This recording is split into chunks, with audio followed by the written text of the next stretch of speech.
Hello, good afternoon, and welcome to another in the series of the Layer Education Tea Talks. My name is Dave Tucker, and I'll be presenting a session today on behalf of Edições Asa. And today's session is all about how to deal with and how to get past that very familiar situation that I'm sure we've all come across before, where you ask your students to do a particular speaking or writing task that may require a little bit of creativity, and you hear from half of the class, but I've got no ideas. Sound familiar? Familiar to me, I must say, after working with this age of kids for the last 30 years. We're particularly looking at kids in the segundo ciclo, kids in the 5th and 6th year, and we'll be looking at some ideas about how we can, as I say, get past this problem, some neat little tricks and ideas and techniques and approaches to apply. Minimal work, minimal preparation, maximum output. That's the idea. So let's take a look at this situation and see where perhaps it comes from. As a background, let's start by thinking about how we can describe kids. I think if you asked most people to describe kids, what words would they come up with? What adjectives would they use? Have a little think about it yourself now for a moment before I flick to the next screen and give you my ideas. This is based on no particular empirical evidence, but just a general impression about people's opinions of kids and their qualities. Got some ideas? Let's compare. I would say that most people, if you ask them to think of words to describe kids, will come up with adjectives along the lines of creative. Kids are creative, they have so many great ideas, they're imaginative, they have a range of imagination which is much better than adults in many situations. They are inventive and they can think of all sorts of different situations. They're funny and they can make us laugh in all sorts of different ways. And perhaps the more literal-minded among us would say that they are also small. And while these things are undoubtedly true, and I'm sure we've come across these qualities in many, many, many kids that we've worked with over the years. Not all of them are small, of course, but nearly all of them are creative, imaginative, inventive, and funny in their own ways. That then begs the question why we so often hear, when we ask our kids to do a piece of speaking or writing that requires some sort of personal input from them, the answer comes back, but I've got no ideas, teacher. And it's a bit frustrating at times, isn't it? Because they're supposed to have all these ideas and creativity and imagination and inventiveness flowing out of them like an unstoppable river. But it doesn't always work that way. Let's try and see where this comes from.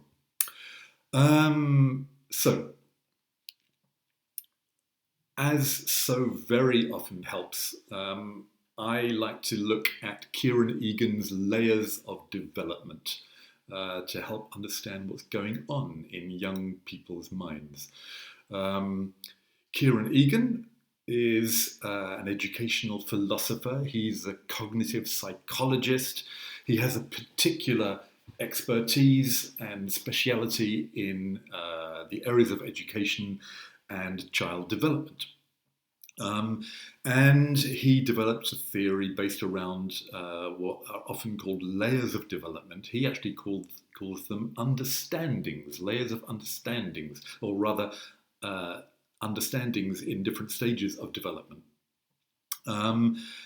And for me, this is very, very often a really fascinating insight into what is actually going on inside the kids' heads and where the explanation can be found. He's very, very good at this sort of thing. If you want to read more, have a look at his book, his seminal work, if you like, The Educated Mind, published in 1997. Still incredibly valid today. So, let's have a look at the different layers that Egan talks about, the layers or the understandings. I'll call them layers from now on. The mythic layer is in the early years of schooling, let's say preschool and primary, the beginning of primary. The romantic layer is the one that we're particularly interested in here because it covers the middle school or the segundo ciclo range. We'll be coming back to that in just a moment, from the ages of about 10 to up to the mid-teens, so from the end of primary up until the segundo ciclo type age. After that comes the philosophical layer that corresponds approximately to secondary school when the kids are reaching the end of their teen stretch, perhaps moving towards the end of their stretch of adolescence. For anyone who's had kids of that age, you'll recognize this one. The philosophical layer is the layer where they are convinced that they know everything much better than you do. Recognize that? And finally, there's the ironic layer, where this is a layer more of maturity. It goes on through the adult life. We're not talking about child development anymore, but a more adult attitude to life and its contents and the need for irony to face it. So there is one more layer, in fact, which isn't here. It's the somatic layer, which is actually the layer where children in the very, very early years are dealing with their physical sense of self and starting to understand or starting to be aware of their emotions. It's the layer which comes pre-language acquisition, before children are able to express themselves in speech.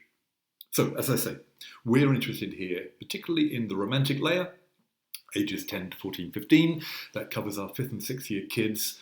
So let's have a look at what kids of this particular age and layer are like, what's going on in their heads, what's going on in their lives, what's going on in their particular stage of development. They're developing new concepts. They're looking at the world outside and around them rather than being focused more inwards at this age, Egan suggests. They're starting to think about otherness, about how people are different from them. They're thinking about their place in historical time and what comes before them and what comes after them and the cause and effect of all this. And where is their place in geographical space in the world and how their country relates to others and the outward look. Causality, cause and effect, also starts to kick in here. It's a stage where it can be difficult because they start to realise that the simple emotional and moral concepts that they had when they were little children are perhaps not adequate to deal with or describe everyday situations. I saw a fascinating video one time on the BBC where they were asking kids of different ages whether it was okay to steal something. And the little children, all the way through the primary age, were quite adamant of the fact that no, it was not okay to steal. Stealing was wrong. And then they started to move into the 11, 12, 13 plus age group, and the answer started to be much more, well, it depends. And they started, obviously, to be much more aware of different possibilities or backgrounds or reasons that could drive people's behaviour. So they're starting to realise that these emotional moral concepts they have from their childhood are perhaps not adequate to deal with the broader life around them. And they start to realise that knowledge and experience of the world around them can help them face this broader and sometimes frightening new world. They need to take on knowledge, they start to realise.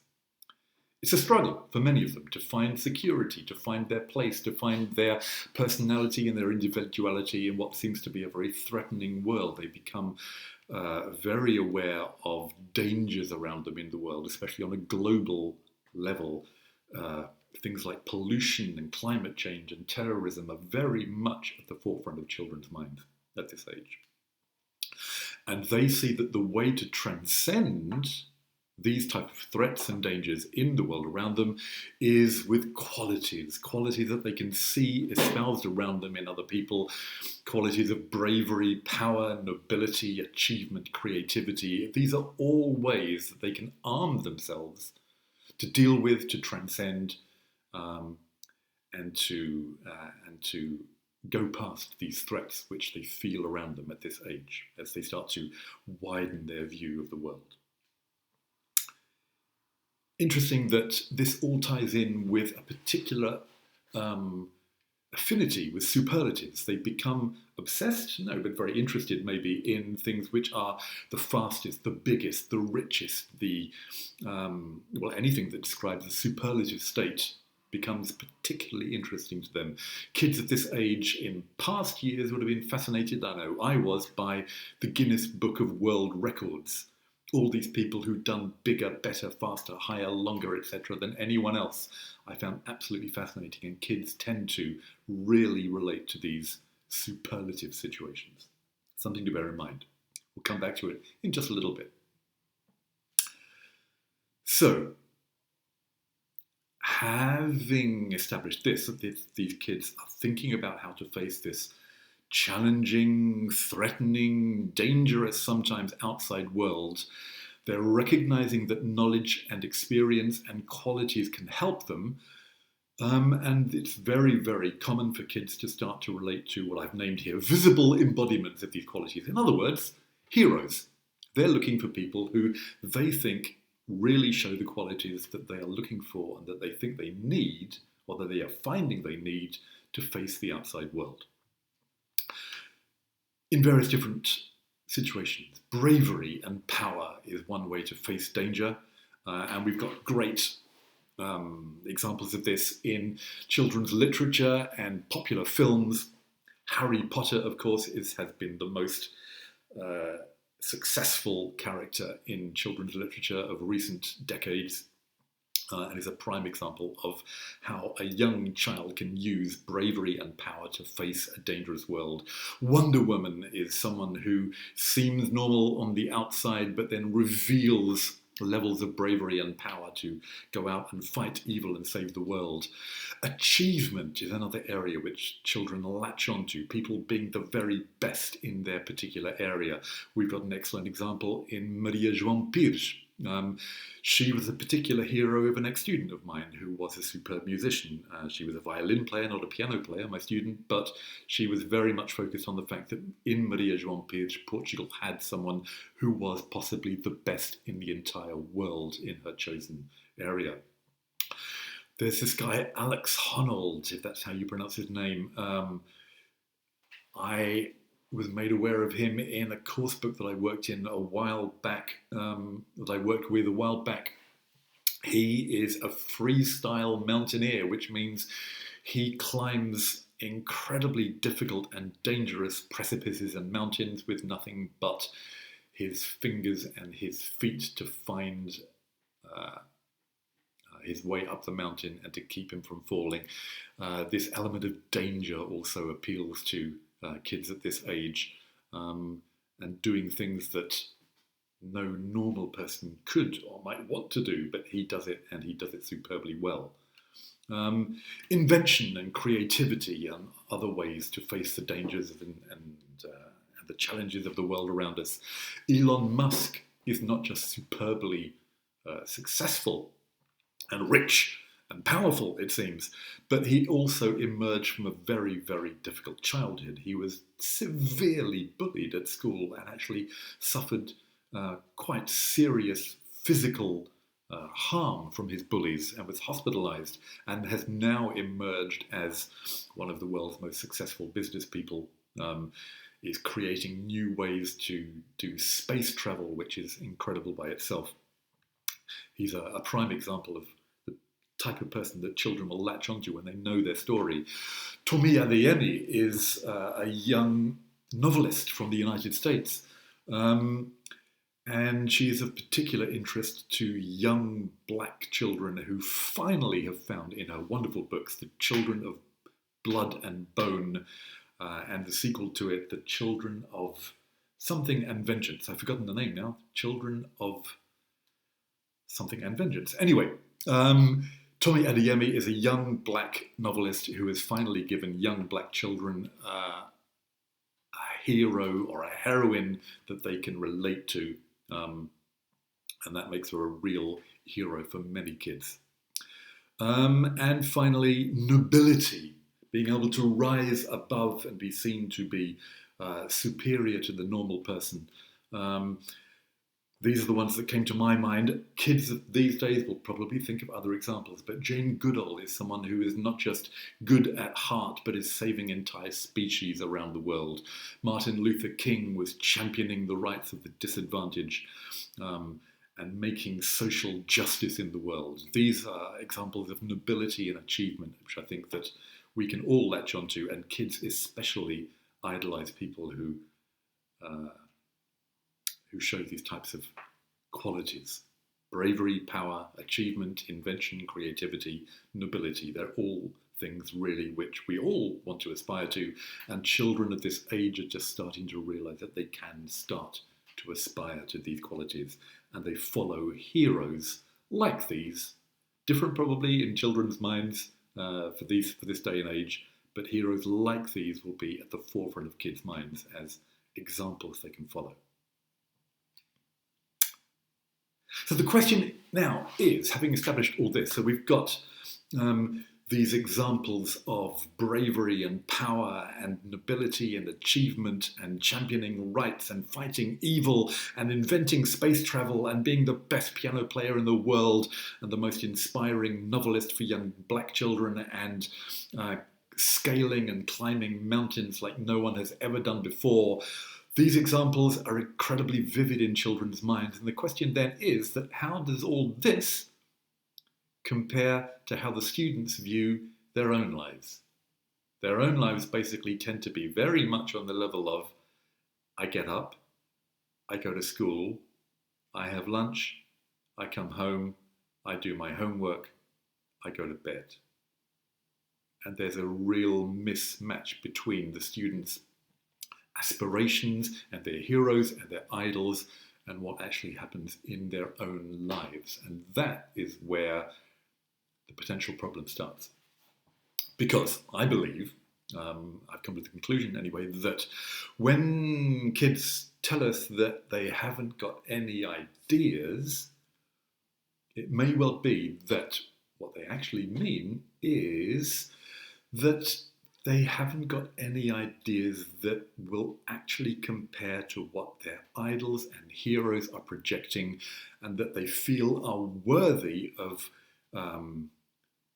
displaying and exhibiting and sharing with the teacher and the other colleagues in their class. And this is where the mismatch really becomes evident, because who would want to share something as mundane as a daily routine when their heroes and idols are travelling into space, saving species and fighting evil? That, I think, is the dichotomy, that's the problem, and this is what we have to try and find some ways to get round. So, one particular way to do this is to give them opportunities to match, as it says, their production to their ideals. We've set their ideals, or they've set their ideals, and we know more or less what they are. They're about heroism, they're about bravery, they're about nobility, they're about achievement, etc. And this doesn't quite match their own day-to-day life.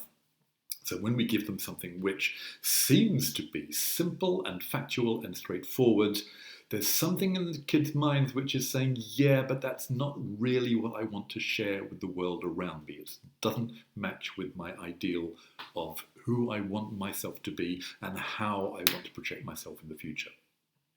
But with a few simple tricks, we can make that click, turn it around, and give kids the opportunity to, as I say, to match their production to their ideals. How can we do that? We can ask them to use that imagination, which we know they've got.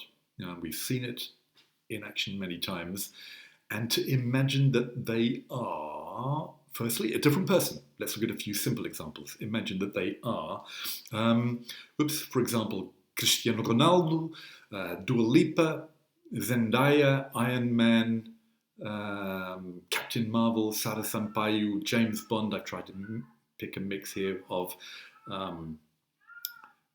sports people, media people, fictional people, Portuguese people, real people that kids might look up to and admire. These will be people who are very present in their media awareness these days. we need to know really who they're thinking about, what they're watching on TV, who they're reading about, what they're connecting to, in order to know who we can choose or who we can suggest for them to emulate in their output and pretend and imagine that they are this person in different situations. It's a step, a small step, which takes them closer towards being able to produce something that they'll want to share with others. We can ask them to imagine that they are in different situations, that they are not in their day-to-day routine of going from the suburbs to school and home again, but that they are trapped on an island, living in the zombie apocalypse. Zombies are everywhere, it seems, these days. I hope not, in fact. But anyway, that they are hiding from aliens on some planet, that they are leading the Star Wars rebel forces and fighting against the Empire. Again, it really helps if we know what they're watching and what they're enjoying and who they're connecting with and who their idols are and the dangers that these idols are facing in the literature they read and what they watch on TV and Netflix. And we can use these situations just by talking to the kids about, say, their interests, and use them and put them into use as a little tweak to make their own production that bit more engaging, imaginative, creative, exciting, and shareable. And as I say, this way, their descriptions of, for example, just daily routines, or what they did on holiday, or what their house is like, or who their friends and family are, their free time activities, all these things which we ask them to do, and they sometimes find difficult because they say they've got no ideas. With this little extra impulse, then they can put some ideas into action which will help them produce something which is new and admirable and heroic and funny and imaginative and creative and, as I say, much more shareable than the mundane norm. So that's one way to do it. Imagine you are someone different. We find out who their heroes are and give them options and choices to put themselves into the shoes of that person.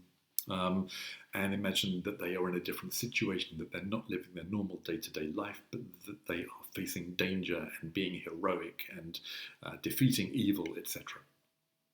This way their output will be much more appealing. We can also build in little other opportunities for them to show their inventiveness, their individuality, as I say, which we know they've got lots of.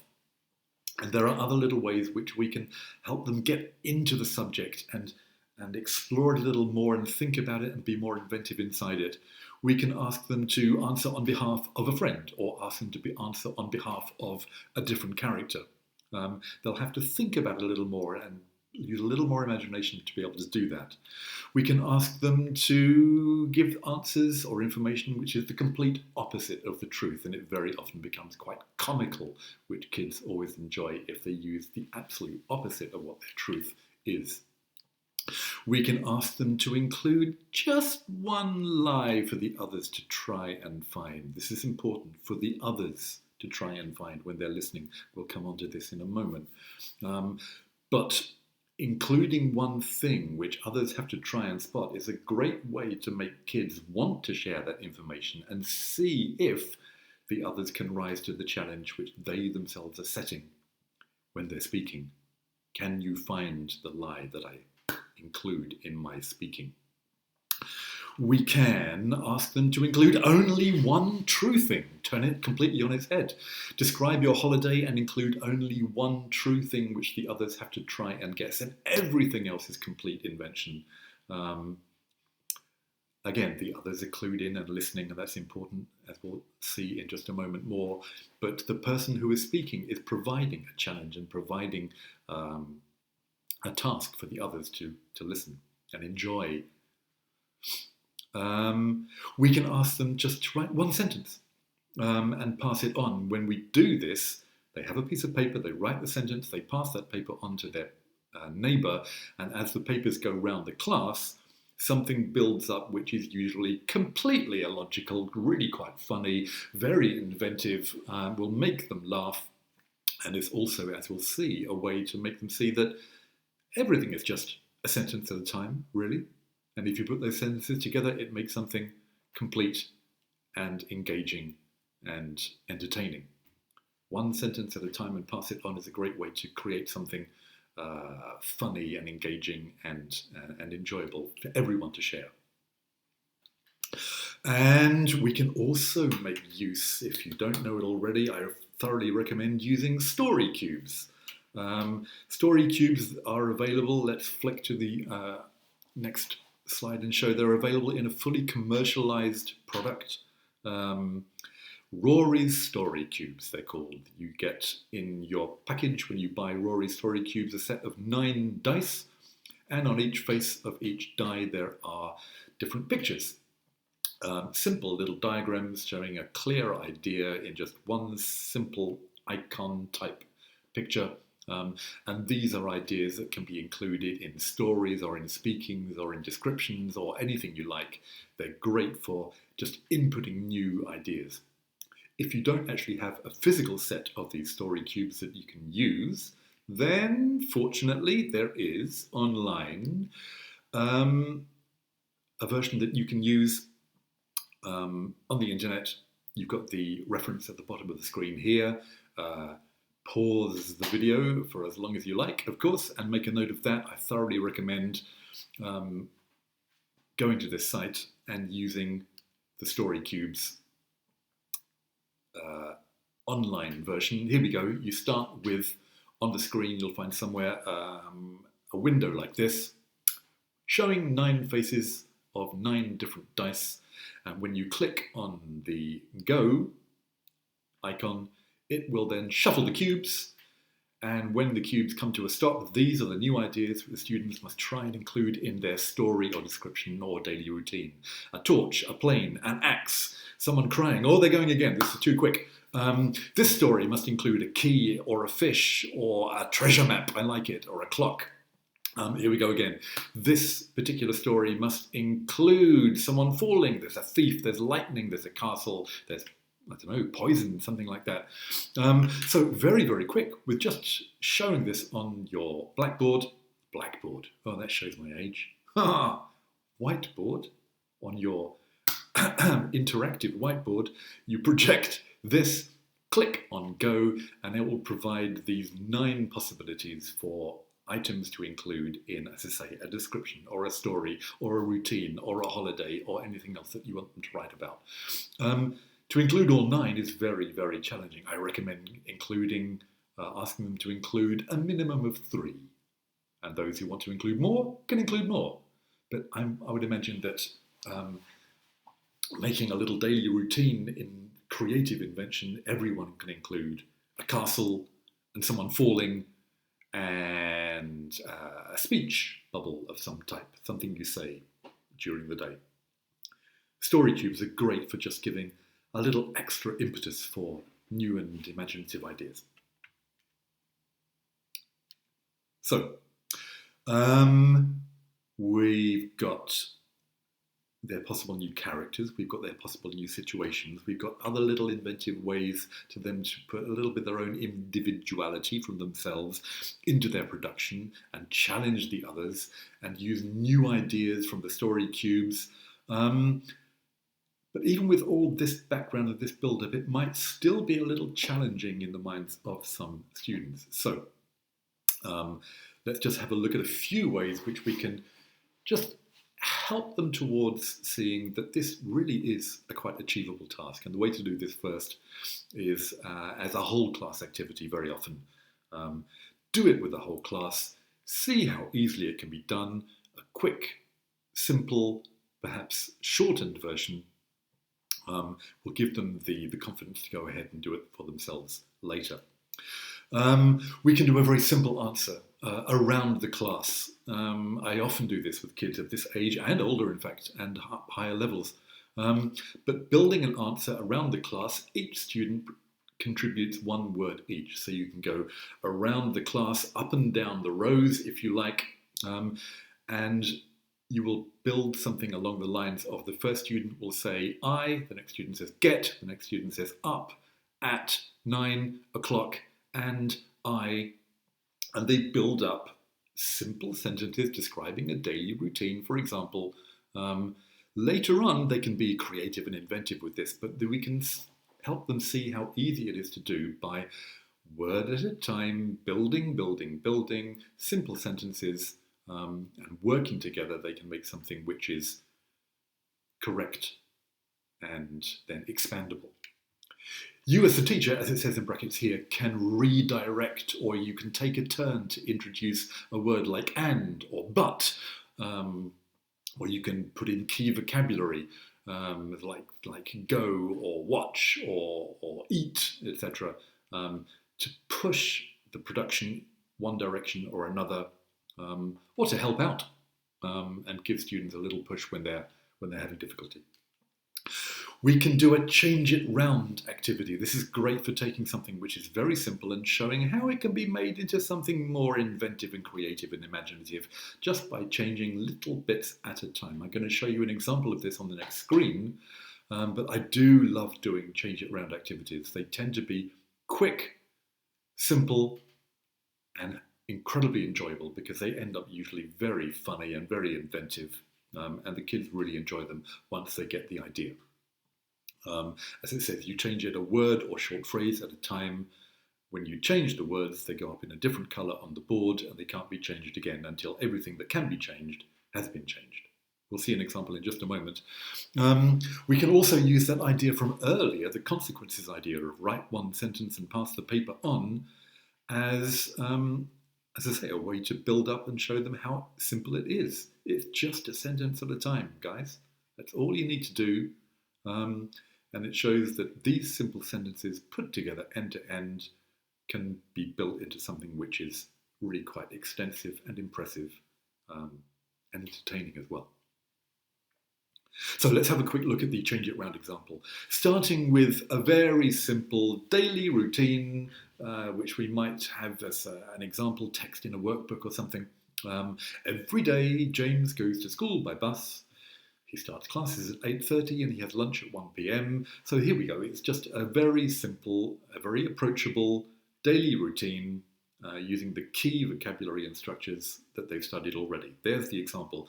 This goes on the board and then we ask the students to start changing it. Now, I ask the students to especially focus on the content words, the verbs, the nouns, the adjectives, the times, etc. And I ask them to use the phrase when they have an idea of something they can change to put up their hand and say, take out, for example, goes to school, and put in a new idea. Let's look at a possible example. I often start them in the right direction or in a direction that I've chosen by saying, okay, we're going to make this not about going to school, but we're going to make this about being in a Star Wars film. I might give them a new character to work with. I might give them a new situation to work with. I might give them a whole new aspect to the text that they can work towards. This one, I make the first change, and it's Luke Skywalker, not James. And then bit by bit, the students get the idea. They put up their hands. They suggest changes. Not everyone has to contribute. It's perfectly valid to sit and watch and absorb and start to realize that you can do this yourself. Not everyone needs to be active.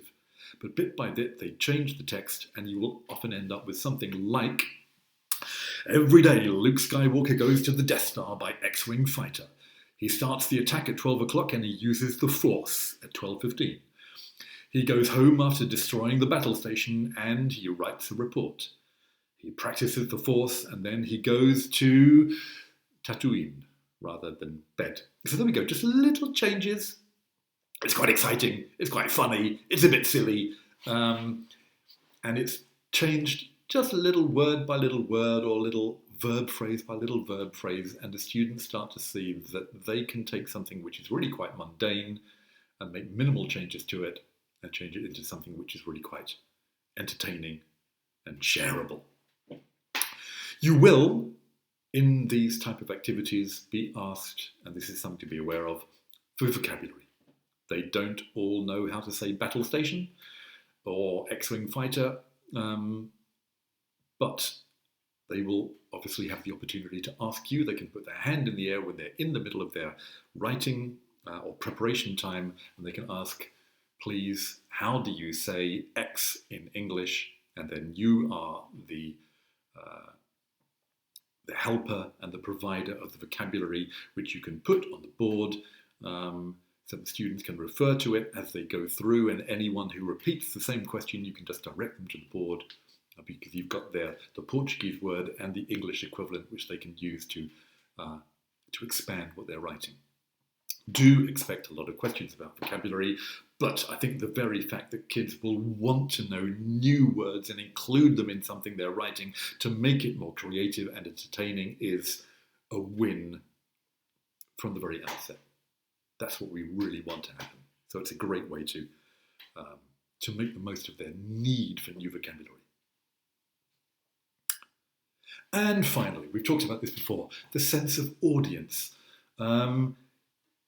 What's the point in writing or speaking if no one is going to be reading or listening? Focusing on the listening aspect here, when kids are doing their speaking, their individual production activities, and they're talking about their routine or their holidays or their family, etc. I don't know about you, but I've so often found myself in the situation where the main word that I've been using when kids are doing their individual production is listen. You've got 30 kids in the class, you've got one at the front and he's talking about his daily routine, and to be honest, it's really not that interesting, and 29 times everyone has to stop and focus and listen, and it gets too much. It's completely understandable that kids are not going to want to listen to different daily routines from all of their colleagues. So we need to find a way to supply the sense of audience. The kids who are speaking know that people are going to be listening, and the people who are listening have a reason to listen and a task to fulfill. Something that's achievable, something that they'll enjoy doing, something that they can really interact with. And here's some suggestions. They know that they have to listen because at the end you'll ask them, how similar is this routine to your routine? And you can ask them to vote and say it was 0% similar, that it was 50% similar, or that it was 100% the same. You can ask them to feedback, how similar was that to yours? It gives them a reason to listen, it gives them a reason to feedback and show that they've been listening, it keeps them clued in. We can ask them if the student's task was to include a lie or to include only one true thing. Obviously, we then ask them at the end, did you find the lie? They guess what the lie was or what the one true thing was.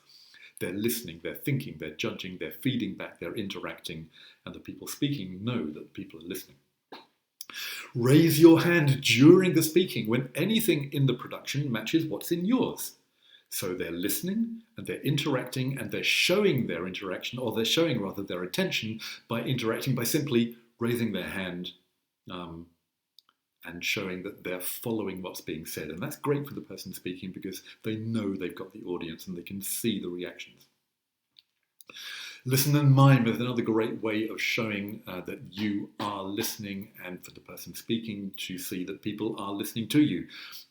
If it's just as simple as something as a daily routine, the person speaking can see everyone miming the actions back at them, and it's fun and it's engaging and it's really interactive. It's a stimulus and it's a response on the very basic level. Everyone enjoys listening and miming. And at the end, as I said, remember, students at this age are very clued into superlatives, and take a vote.